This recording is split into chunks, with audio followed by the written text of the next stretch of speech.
सरकार के खिलाफ सड़कों पर उतरी हुई है, प्रदर्शन कर रही है, क्या कहेंगे पीएम क्राइम पे?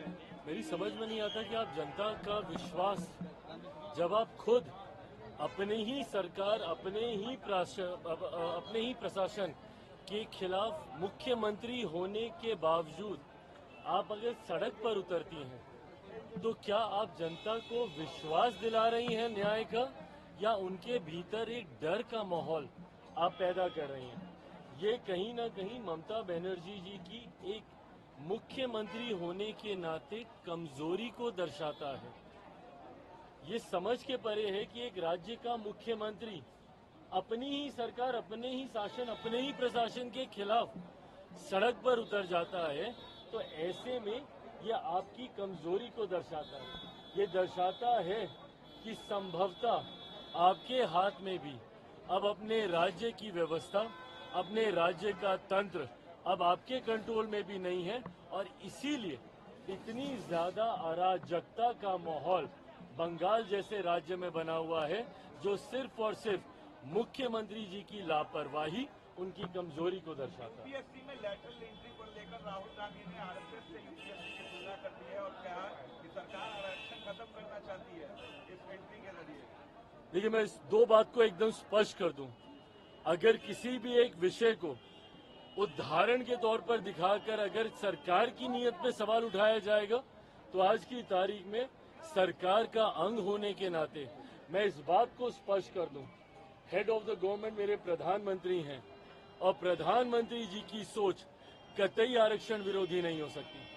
पीछे कुछ दिनों पहले जब अनुसूचित समाज में भी आरक्षण को लेकर मतभेद को पैदा करने का प्रयास किया गया था, सुप्रीम कोर्ट के द्वारा जिस तरीके से उसमें अलग अलग प्रावधान बनाए जाने की बात कही गई थी, उस पर भी मेरे प्रधानमंत्री ने स्पष्ट तौर से कहा था, और ये कैबिनेट की मीटिंग में ही इस बात को कहा गया था कि आरक्षण को जिस तरीके से बाबा साहेब भीमराव अंबेडकर ने जो प्रावधान बनाए हैं, वही प्रावधान वैसे ही लागू रहेंगे। आज जिसका आप जिक्र कर रहे हैं, दूसरी बात ये, पहली बात तो सरकार की सोच पूरी तरीके से आरक्षण के समर्थन में है, प्रधानमंत्री जी की सोच आरक्षण के समर्थन में है।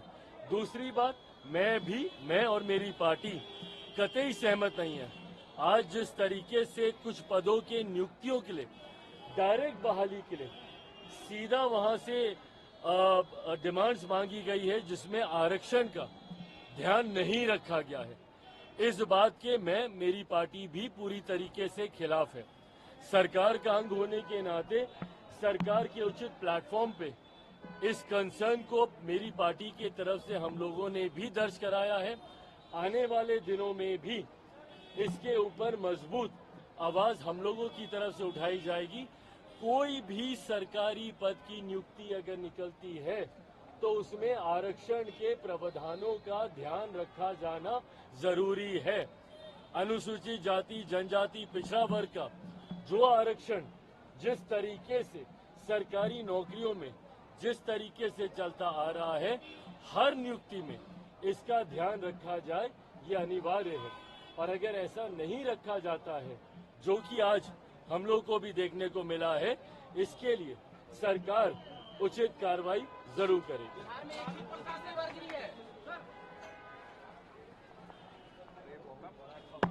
न्यूज नेशन अब व्हाट्सएप पर खबरों के ताजा अपडेट के लिए न्यूज नेशन के इस क्यूआर कोड को स्कैन करें।